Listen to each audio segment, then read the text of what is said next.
Bienvenue à nouveau, on est parti pour le set numéro 2 de ce HIIT workout, entraînement intensif au poids du corps. Donc toujours pareil, on brûle des calories, il y a de la pliométrie, etc. Il y a pas mal d'exercices. Dans ce set numéro 2, 50 secondes d'exercice, 10 secondes de repos, c'est du HIIT workout à haute intensité. Il y aura des shuffle to side lunge, des squat to step back, des alternatifs high kick, jump rope, latéral high knees, des genoux mais latéraux, plio sprinter, très difficile, du V-sit crossover punch, tu es assis et tu punches d'un côté et de l'autre, knee tuck, leg rise pour travailler les abdominaux, mais aussi pour travailler les abdominaux, toujours la shoulder taps, hand et shoulder taps, tu es en position de planche, tu viens taper les mains et les épaules, plank climbers, qui est une variante des mountain climbers, en planche, tu es sur les coudes. Alors, ce que je te propose ici, c'est d'apporter encore une fois de la valeur ajoutée, donc mets de l'intention dans ce que tu fais, également lorsque tu parles, également si tu es scolarisé, lorsque tu fais un exposé, tout ça n'est pas facile. Si c'était facile, ça le saurait.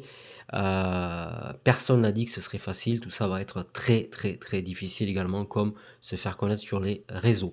Alors j'aimerais te donner ici des exemples de hits un peu différents de ce que je fais là.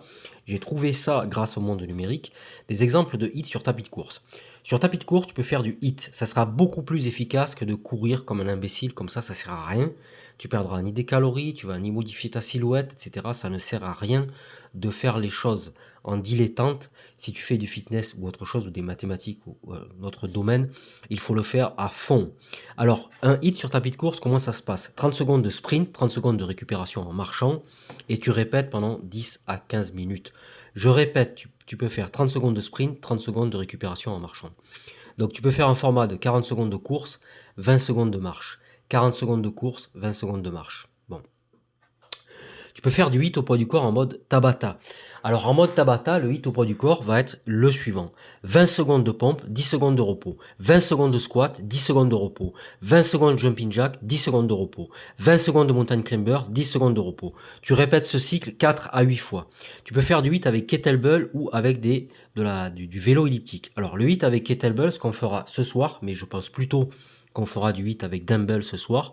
Le HIIT avec kettlebell, c'est 30 secondes de swing kettlebell, swing russe ou américain selon le niveau. Les Américains sont les meilleurs dans beaucoup de domaines, à peu près partout. Le HIIT avec kettlebell, c'est 30 secondes de swing kettlebell, 30 secondes de récupération. Tu répètes pendant 10 à 15 minutes. Donc tu fais un HIIT avec les allergies, excuse-moi. Tu fais 30 secondes de swing kettlebell et 30 secondes de récupération. 30 secondes de swing kettlebell, 30 secondes de récupération pendant 10 à 15 minutes. Tu peux faire du HIIT avec vélo elliptique. 1 minute d'effort intense sur l'elliptique, à fond, 30 secondes de récupération avec une intensité faible ou modérée. Tu répètes minimum 15 minutes. Tu peux faire du HIIT avec corde à sauter. 10 secondes, c'est ce que je fais là, du rope, d'accord, du ghost rope. 10 secondes de saut à la corde, 10 secondes de récupération. 20 secondes de saut à la corde, 20 secondes de récupération. 30 secondes de saut à la corde, 30 secondes de récupération. Tu montes dans ton HIIT, ce qu'on appelle un travail pyramidal. Tu montes, je répète, le HIIT corde à sauter que tu peux faire aussi sur vélo elliptique ou tapis de course. Tu fais 10 secondes à fond, 10 secondes de repos. 20 secondes à fond, 20 secondes de repos. 30 secondes, 30 secondes. Tu montes comme ça, tu peux faire de la corde à sauter comme ça. Tu peux faire, qu'est-ce que tu peux faire? Elliptique, tapis de course, vélo, mais tu peux faire plein d'autres exercices comme des mountain climbers pyramidaux. 10 secondes 10, 20 secondes 20, 30 secondes 30, 40 40, 50 50. C'est très très efficace. Essaye de faire des mountain climbers en pyramidal comme ça. Alors, quand tu fais du pyramidal, tu dois le faire jusqu'à 1 minute, par exemple, de saut à la corde et 1 minute de récup, jusqu'à ce que tu en peux plus. Ces hits-là sont conçus pour être courts mais intenses, d'accord? Alors, il faut bien s'échauffer, etc. D'accord? Alors, je rappelle que si tu veux, au niveau du hit, il faut faire différents types d'exercices. C'est la variété qui fait les résultats en sport. Et il faut ajuster l'intensité en fonction du niveau de forme physique du jour, d'accord? Alors, on rappelle que le hit, ça permet d'optimiser le temps d'entraînement. Bon, d'accord. On rappelle, enseigner c'est répéter, donc augmenter la dépense calorique, améliorer la condition cardiovasculaire, optimiser la combustion des graisses. Donc le HIIT est adapté à différents niveaux de conditions physiques et à différents types d'activités.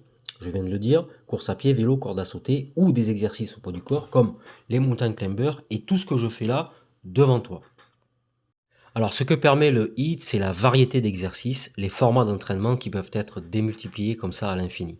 Ça le rend vraiment, je dirais, intéressant, d'accord? C'est très varié, c'est très intéressant. Suivant tes objectifs personnels, ça peut être adapté.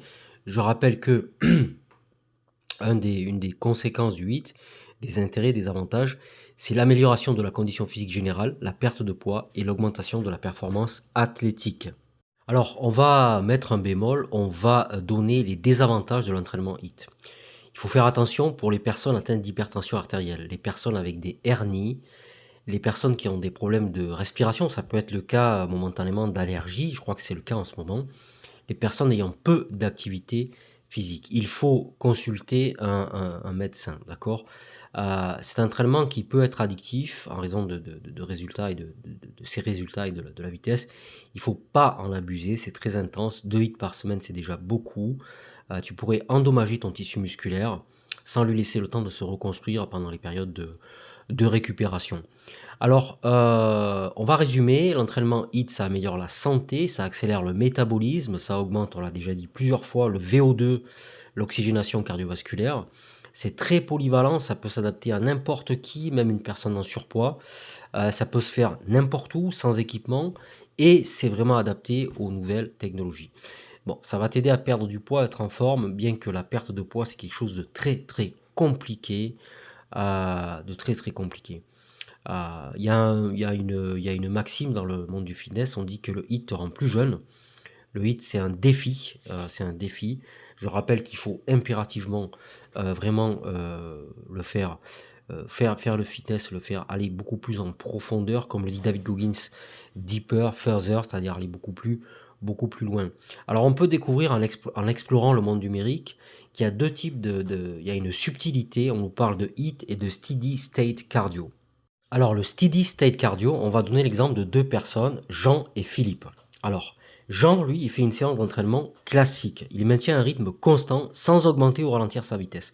Je répète, Jean fait une séance d'entraînement classique, c'est ce qu'on voit en salle de sport. Il maintient un rythme constant, d'accord?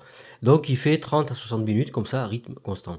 Philippe a une vie beaucoup plus remplie, par exemple professionnelle. Il va faire des exercices plus rapides, c'est-à-dire qu'il va faire 30 secondes.